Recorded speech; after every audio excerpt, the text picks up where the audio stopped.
Bonjour à tous et bienvenue dans le 13h. Tout de suite, le sommaire.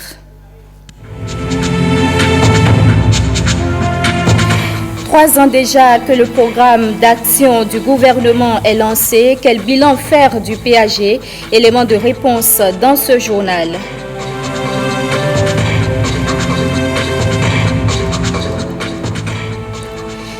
Ouverture de la première session criminelle au tribunal de première instance d'Abomey. Le procureur de la République près le tribunal de première instance d'Abomey s'est exprimé. Vous allez l'entendre dans ce journal. L'association des psychologues praticiens du Bénin a effectué sa première sortie. Les images à suivre également.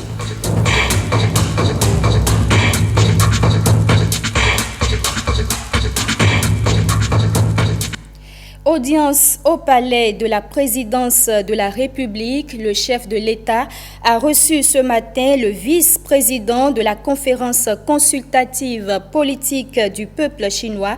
Au cœur des échanges, le réchauffement des relations culturelles entre les deux peuples. Le vice-président de la conférence consultative politique du peuple chinois s'est exprimé. On va l'entendre au micro de Jérôme Rungbo et de Jean Nombima.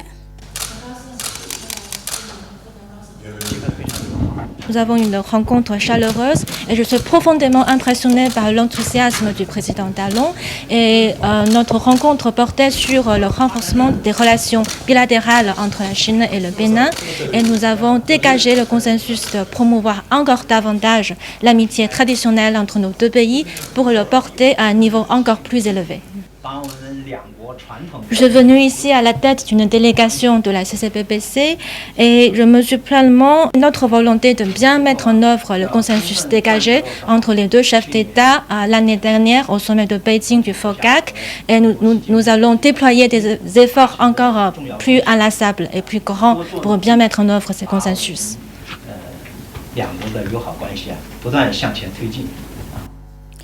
Et le vice-président de la conférence consultative politique du peuple chinois a également félicité le président Talon pour les réformes entreprises au Bénin.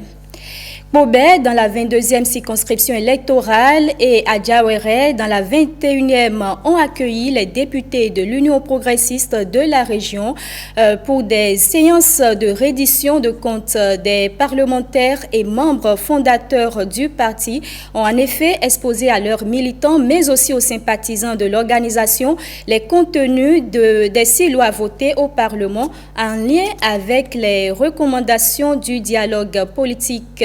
Guillaume Avienou et Brice Rungbo. Une salle de conférence de l'hôtel de ville de Pobé pleine à craquer et une maison des jeunes d'Adjawere remplie de militants de l'Union progressiste. Ils sont venus des 4 coins des 21e et 22e circonscriptions électorales constituant le département du Plateau à l'appel des dirigeants de l'organisation. Des députés Union progressiste de la région avec à leur tête le président de l'Assemblée nationale lui aussi, élu de l'Union progressiste, sont venus leur exposer les contenus de 6 lois qualifiées de majeures votées récemment par le Parlement. Des lois résultant des recommandations du dialogue politique national initié par le chef de l'État Patrice Talon en lien avec les réformes politiques engagées. Des lois qui devraient apaiser les tensions sociopolitiques et ramener durablement la paix. Parmi ces lois, celle relative au financement des partis politiques en République du Bénin, dont la finalité est de réduire le pouvoir de l'argent dans les élections dans le pays. Le texte qui est voté, retenez que ce financement-là, c'est pour les partis politiques, ce n'est pas pour les députés. C'est réservé pour l'animation de la vie du parti. Progressivement, on doit arracher le pouvoir de l'argent aux mécènes et ceux-là qui ont le droit de vie ou de mort sur les partis, on ne voudrait plus que cela soit ainsi. La loi sur le financement des partis politiques, mais aussi celle portant statut de l'opposition et les lois modifiant et complétant la Constitution du 11 décembre 1990, la charte des partis électoraux. Une batterie d'instruments juridiques pour, entre autres, assurer une alternance pacifique à chaque élection, offrir plus de représentativité des femmes au sein des instances de décision politique et redynamiser la démocratie béninoise vieille bientôt de 30 ans. À partir de samedi prochain, vous allez désigner les chefs du parti dans chaque village. C'est la même chose qui se fera dans tout le Bénin. À Pobé ici, vous avez des gens qui veulent venir avec vous, qui n'étaient pas avec vous. Il ne faut pas les exclure s'ils sont sérieux et sincères. En fait, l'Union progressiste semble déjà affûter ses armes pour la bataille des communales et municipales de l'an prochain. Et les militants du parti Union progressiste étaient également dans la commune de Bopa. Les fruits du dialogue politique dans la préservation de la paix sociale sont exposés aux militants François Issou et Abdoulaye Moumouni Yakoubou pour le point. Les sommités du parti Union progressiste dans la commune de Bopa en contact avec leurs militants. La stabilité sociopolitique retrouvée suite au dialogue politique. Cela a conduit à la prise de mesures d'apaisement, y compris le vote de nouvelles lois par le Parlement, notamment la révision de notre Constitution. Les militants à la base ne comprennent pas toujours les tenants et les aboutissants de ces différentes décisions qui se prennent au haut lieu, au haut niveau de l'appareil d'État. C'est pour cela que l'Union progressiste, le parti du peuple, le parti des masses populaires, a décidé d'organiser aujourd'hui cette séance d'information afin que nos militants soient informés de ce qui se passe au haut niveau. Le député Léon Aden Houessou explique les lois consécutives au dialogue politique pour la paix au Bénin. Le bureau politique de l'Union progressiste apprécie les acquis pour l'apaisement du climat socio-politique. Le chef de l'État a pris la bonne initiative de convoquer, d'organiser, je dirais, un dialogue politique, a pu suggérer un certain nombre de mesures à la fois législatives et sociales, et je dirais même judiciaires. Ces réformes ont fait l'objet de propositions de loi qui ont été votées, et je pense que ces mesures d'apaisement doivent permettre, disons, de détendre l'atmosphère et de faire retomber la tension qui prévalait dans le pays. Nous sommes pour la paix, mais nous sommes pour la paix et la vérité à la fois. Et nous sommes pour la légalité. Au niveau des réformes, nous avons expliqué ce qui a conduit à l'organisation du dialogue politique. Les mesures, les lois qui ont été votées au terme du dialogue politique, les mesures d'accompagnement et d'apaisement qui ont été prises pour que nous puissions avoir beaucoup plus de tranquillité au niveau de notre pays.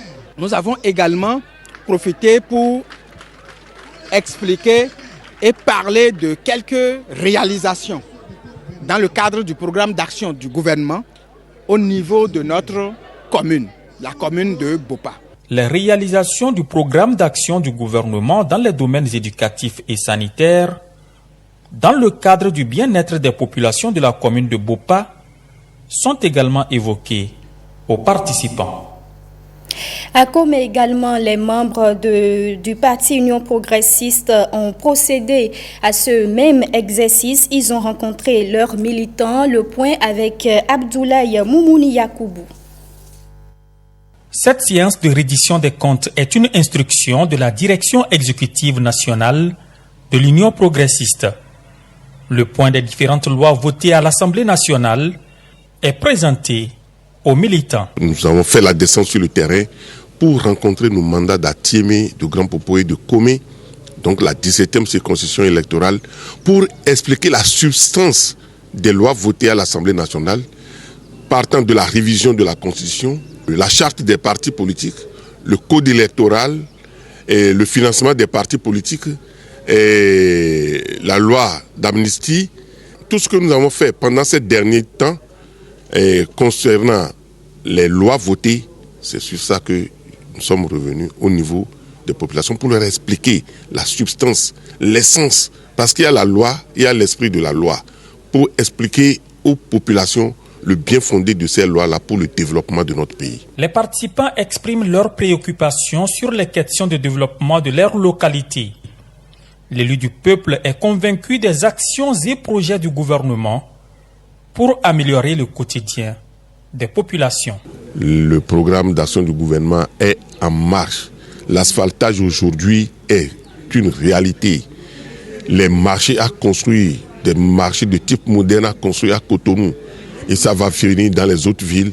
Nous devons nous mobiliser derrière le chef de l'État et qu'on soutienne les gouvernants pour que les projets et programmes soient réalisés pour le bonheur de nos populations. D'autres localités de la 17e circonscription électorale bénéficieront de la même séance de reddition des comptes dans les prochains jours.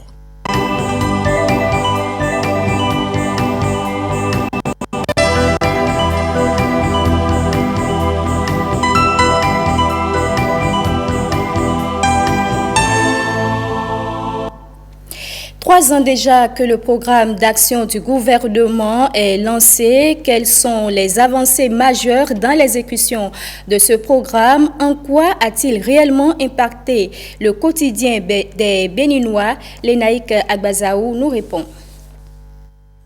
Le 16 décembre 2016, le capitaine du navire Nouveau Départ dévoile un paquet de réformes. Patrice Talon décline sa feuille de route qu'est le vaste et ambitieux programme d'action du gouvernement. Un programme savamment conçu pour sortir le Bénin du sous-développement. Tout est réglé comme du papier à musique, sous la férule du maître d'orchestre qui donne le ton. Secteur par secteur, les réformes et idées novatrices sont mises en branle pour faire apporter au pays la voie de la prospérité et de la croissance économique. Si la lutte contre l'impunité est la signature du régime, l'exécutif actuel aura aussi gagné le pari de la réforme du système partisan, un feuilleton qui a connu plusieurs épisodes, avec pour dernier acte la révision de la Constitution qui a grandement tenu compte de la préservation des acquis démocratiques. La charte des partis politiques et le code électoral ont été aussi toilettés au lendemain du dialogue politique, fruit du consensus politique national. Du côté des infrastructures, c'est une véritable révolution qui est en marche. Un vent de modernisation prononcé souffle sur plusieurs cités avec le géantissime projet Asphaltage, un projet qui change le visage de plusieurs villes du Bénin, facilitant la circulation et l'accessibilité de nombreux quartiers, sans compter les nombreuses routes en construction. Longtemps confrontées aux coupures intempestives et au délestage, les populations béninoises goûtent désormais aux délices de l'autonomie énergétique avec la mise en service de la centrale de Maria Agleta 2, le monstre positif qui crache plus de 127 MW. Dans le domaine agricole, le Bénin est champion en ce qui concerne la production cotonnière, occupant royalement la première place dans toute l'Afrique. Grâce aux courageuses réformes entreprises dans le secteur de l'économie, plusieurs bons qualitatifs ont été faits et salués par la communauté internationale et les plus grandes agences de notation. De la guerre sans merci contre les faux médicaments au déboulonnage des barons de la mafia pharmaceutique, en passant par la loi sur l'exercice en clientèle privée et le projet Arche, beaucoup d'actions concrètes ont été menées pour offrir des soins de qualité et à coût réduit aux populations. Le Bénin est désormais cité parmi les grandes nations de football depuis sa participation historique à la CAN 2019. Toujours au chapitre sportif, 22 stades omnisports sont en cours de construction. Dans le secteur touristique, plusieurs projets ont vu le jour pour vendre la destination Bénin et la belle cité lacustre de Gambier subit une réelle transfiguration. Dans certaines régions du pays, l'eau potable était une denrée rarissime. Aujourd'hui, le liquide vital coule à flot des robinets. Au marché, ce sont les femmes qui jubilent. Et pour cause, les travaux de construction des marchés urbains modernes sont lancés. Les jeunes applaudissent le concours de recrutement dans l'armée et la police républicaine. Les mouvements de grève sont désormais conjugués au passé dans le secteur de l'éducation et encadrés au niveau de la justice et de la santé. Le chapelet n'est guère exhaustif en ce qui concerne les réalisations du gouvernement Talon. En 3 ans, des remèdes de choc ont été trouvés aux mots cruciaux et le Bénin actuel fait une majestueuse marche vers le développement. L'énergie occupe 10% du programme d'action du gouvernement. Le ministre de l'Énergie, Donat Jean-Claude Ronsou, et son équipe ont traduit en actes concrets la vision de Patrice Talon après seulement 3 ans de mise en œuvre du PAG. L'énergie répond désormais beaucoup mieux aux attentes des populations. Jérôme Humbo.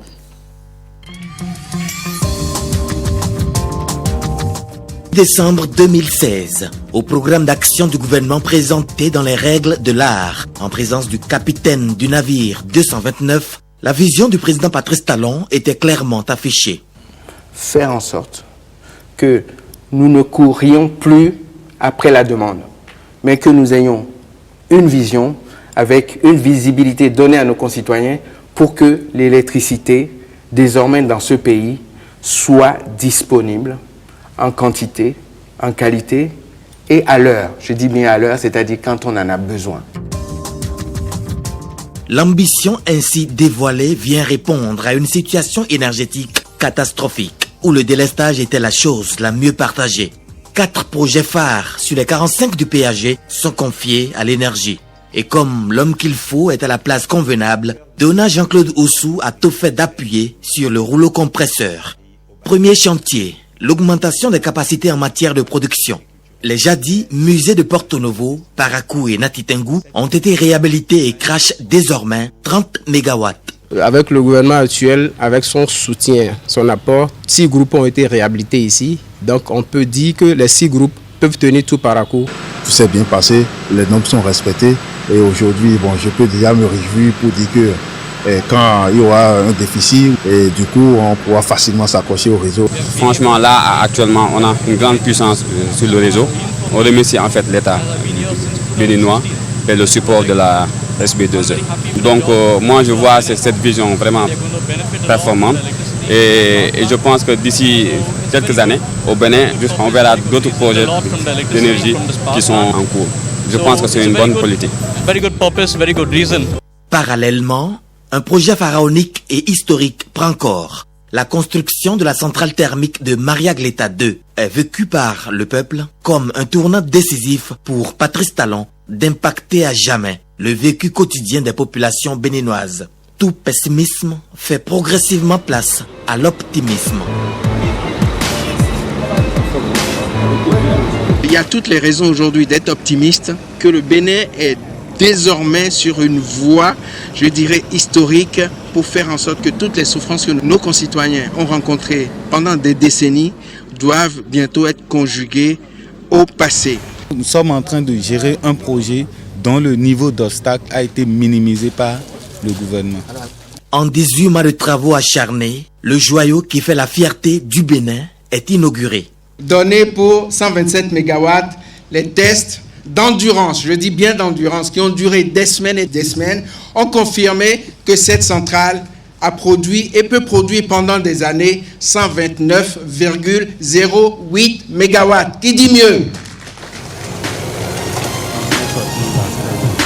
Au deuxième volet de la mise en application du programme d'action du gouvernement, il y a les énergies renouvelables. Le Bénin fait partie des 122 pays les plus ensoleillés du monde. Saisissant la balle au vol, le gouvernement entend produire 25 MW à Onigbolo, département du Plateau, 45 MW avec l'appui du Millennium Challenge Account, sans oublier les micro-projets et ceux relatifs à l'hydroélectricité. Par ailleurs, par le biais de l'ABERM, Agence béninoise d'électrification rurale et de maîtrise de l'énergie, le gouvernement descend dans des centaines de localités reculées. Des populations reçoivent l'énergie électrique et elles améliorent leurs activités génératrices de revenus.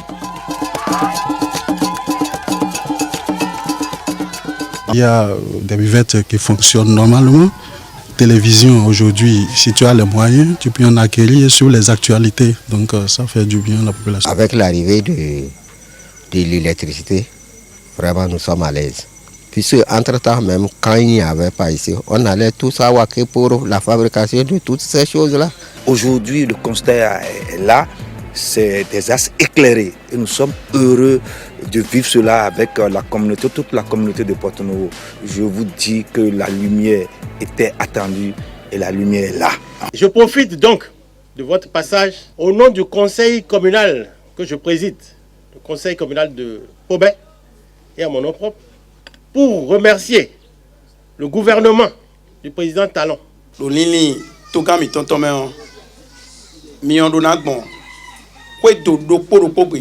fais que remercier le gouvernement de M. Patrice Talon, parce que je suis tellement content de lui.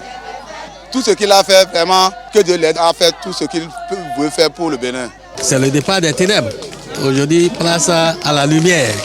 Et vraiment, ces installations vraiment vont permettre, n'est-ce pas, à notre population de Kouategui de vaquer à des activités génératrices de revenus.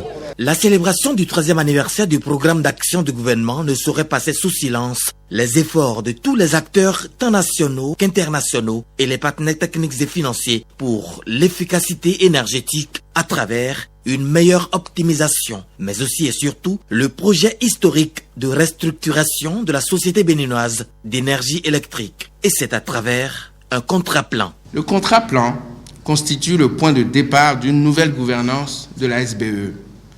Et l'objectif du gouvernement étant de faire d'elle une entreprise modèle, une entreprise moderne, une entreprise bien gouvernée et bien gérée, une entreprise performante, financièrement viable, qui offre aux usagers des services de qualité. Grâce à un éventail de projets, le taux de progression énergétique aujourd'hui se situe entre 8% et 10% par an. Lentement mais sûrement, l'énergie prend place au cœur du Bénin, terre d'opportunités.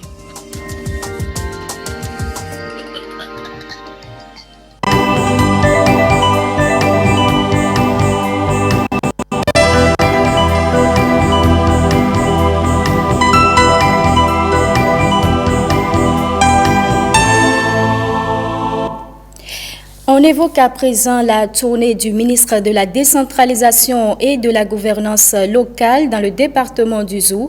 Alassane Seydou est allé constater le niveau d'application des tests du système de la mise en œuvre des recommandations de l'État central avec les populations, les élus locaux et communaux. L'autorité ministérielle a abordé les grandes questions de développement. Oscar Giscard Akbovi et Aziz Alagbe pour le reportage. C'est la commune de Wenhi, au sud-est du département du Zou, qui ouvre le périple du ministre de la Décentralisation et de la Gouvernance locale. Alassane Seydou va ensuite visiter les communes de Boyikon, Agbainzou et Abomey. Un exercice de supervision et de recommandation auquel tient toujours l'autorité. Nous avons décidé de venir à vous pour voir vos conditions de vie et de travail, pour échanger avec vous. Nous sommes en relation avec tous les préfets et tous les maires, tous les jours, à travers les correspondances, à travers différentes rencontres. Mais cela ne suffit pas, parce qu'il vaut mieux voir une fois que d'entendre 1000 fois. À cette occasion, un état des lieux de la situation des communes est fait. La tutelle, la préfecture d'Abomey dit insister sur le respect des textes. La tutelle que nous exerçons s'opère sans difficulté majeure du fait de l'assistance conseil que nous menons, soit par nous-mêmes ou par nos collaborateurs, qui a permis cette tutelle-là de professionnaliser davantage les cadres chargés de l'élaboration des actes. Aussi, Monsieur le ministre, est-il important ici de souligner que les activités des services déconcentrés de l'État sont coordonnées par mes chargés de mission, qui président d'ailleurs chaque trimestre le cadre de concertation que j'ai créé à cet effet dans le département. Il faut également préciser que la sécurité des personnes et des biens est assurée, parfois péniblement, du fait de la position géographique qui attire beaucoup les éleveurs transhumants et entraînant par moments des sanglantes altercations entre les éleveurs et les agriculteurs locaux. À chacune des étapes, le ministre s'enquiert des acquis et des attentes des populations, mais aussi des corrections à apporter pour que la roue du développement local tourne dans le vrai sens. S'il n'y a pas de route, il n'y a pas de prospérité. Parce que la prospérité se trouve dans la mobilité. Si vous ne bougez pas, vous ne pouvez pas gagner de l'argent. Le gouvernement de la rupture a compris qu'il faut mettre la route devant.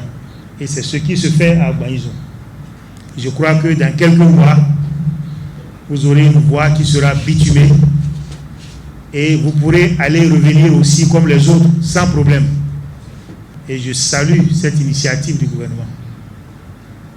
Je suis fier de le dire parce que le gouvernement de la rupture est un gouvernement qui parle peu, mais qui fait beaucoup. Plusieurs infrastructures ont été construites et beaucoup d'autres ont fait l'objet de la réflexion, que ce soit dans le domaine de l'éducation, de la santé. Tout ceci a été possible grâce à l'effort de mobilisation des ressources propres par les acteurs communaux, mais aussi et surtout par l'appui constant du gouvernement à travers le fonds FADEC. Avec les conseillers communaux, avec les conseillers locaux qui sont très bien là, au jour le jour, nous essayons de faire en sorte que les choses aillent mieux, mais il n'en demeure pas moins que nous avons encore beaucoup de défis à relever. La situation de l'état civil, la gestion des différents fonds d'appui, la mobilisation des ressources propres, les ressources humaines et le principe de redevabilité sont les centres d'intérêt des échanges. L'Association des psychologues praticiens du Bénin échange avec les praticiens une toute première sortie qui permet de repréciser la mission de cette association. Nicanor Kovi, je l'accueille. L'envol solidaire de la psychologie au Bénin, il y a 19 ans. En effet, le 23 avril 2001 a été créé le département de psychologie et des sciences de l'éducation à l'université d'Abomey-Calavi. Aujourd'hui, les praticiens, toutes options confondues, se regroupent au sein d'une Dream Team, une association professionnelle qui se réclame inclusive. L'objectif ici étant de renforcer les capacités des psychologues praticiens, de faciliter l'accès à la pratique aux psychologues, d'intervenir auprès des populations, des organisations et des institutions en difficulté. Nous pensons qu'il est effectivement utile de fédérer toutes les forces et de se mettre en équipe. Soigner la tête des personnes, morale ou physique, c'est à cela que s'attellent ces praticiens de la psychologie, la science de l'âme et du discours. L'APPB, l'Association des psychologues praticiens du Bénin, va au-delà et veut analyser la pratique de ses membres pour hisser la psychologie au rang d'autres disciplines. À ce stade,